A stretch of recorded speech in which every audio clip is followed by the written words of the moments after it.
রিপন, জাতীয় নেতৃবৃন্দ, সাংবাদিক বন্ধুরা,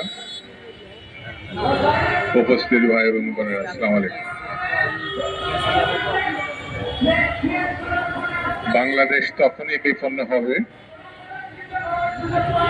যখন বাংলাদেশে গণতান্ত্রিকভাবে জনগণ সম্পৃক্ত একটি সরকারের অনুপস্থিত থাকবে। মানুষের মধ্য দিয়ে যে সরকার আসবে সেই সরকারের দায়িত্ববোধ আর অনির্বাচিত অথবা অন্তর্বর্তীকালীন সরকারের দায়িত্ববোধ এক হয়। বন্ধুরা, আজকের এখানে বক্তারা বিস্তারিতভাবে দেশের কথা, মানুষের কথা, অর্থনীতির কথা, রাজনীতির কথা, বিশ্বের কথা সুচারুভাবে তারা তুলে ধরেছে। আমি মনে করি বাংলাদেশে গত সরকার, যে সরকার জোর করে 15টি বছর তথাকথিত ভোটের নামে, তামাশার মধ্য দিয়ে ক্ষমতা আঁকড়ে ছিল, তারা হচ্ছে বাংলাদেশের জন্য সব থেকে বিপজ্জনক শক্তি। শেখ হাসিনা নিজেকে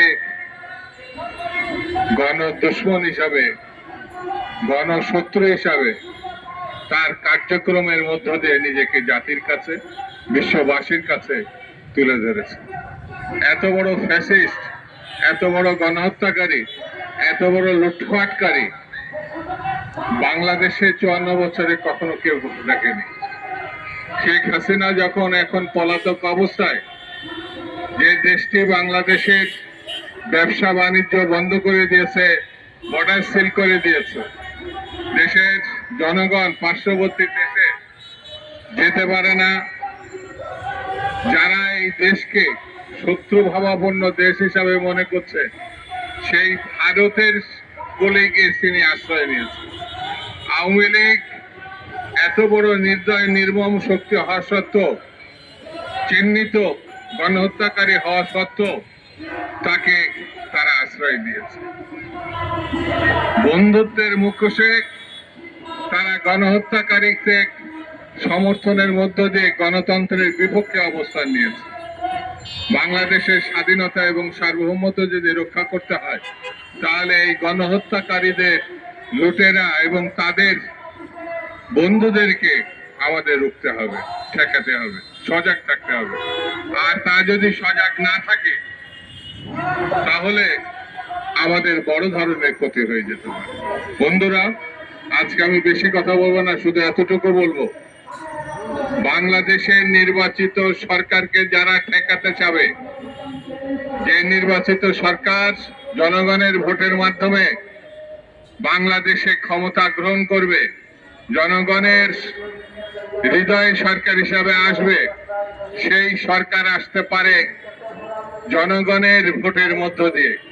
আর সেই ভোটকে যারা বিভিন্ন টালবাহানা, বিভিন্ন ওজরাপত্তি, বিভিন্ন মতলবী কাণ্ড খানখানার মধ্য দিয়ে ঠেকাতে যাবে, তারা হচ্ছে বর্তমানে সব থেকে দেশের গণতন্ত্রের, স্বাধীনতা, সার্বভৌমত্বের সব থেকে বড় শত্রু।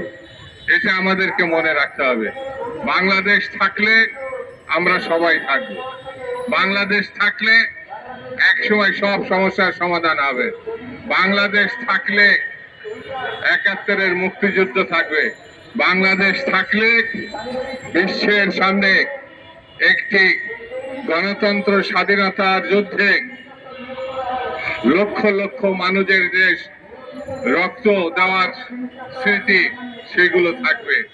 সেই বাংলাদেশকে রক্ষা করতে হলে, স্বাধীনতা সার্বভৌমত্ব রক্ষা করতে হলে পরীক্ষিত নেতৃত্ব, দেশনেত্রী বেগম খালেদা জিয়া, জনাব তারেক রহমান যে লড়াই 17 বছর ধরে করেছেন, যে লড়াইয়ের মধ্য দিয়ে আপোষ কখনো করেন নাই, সেই নেতৃত্বের দিকে আমাদেরকে আমাদের সমর্থনের হাত বাড়িয়ে দিতে হবে এবং সেই নেতৃত্বই পারে বাংলাদেশকে রক্ষা করতে। সেই জন্য আসুন আমরা সকলে ঐক্যবদ্ধভাবে বাংলাদেশকে রক্ষা করি, স্বাধীনতাকে রক্ষা করি, গণতন্ত্র পূর্ণ প্রতিষ্ঠা করি। এই কথা বলে সকলকে ধন্যবাদ জানিয়ে আমি আমার বক্তব্য শেষ করছি। খুদাহাফেজ। বাংলাদেশ জিন্দাবাদ।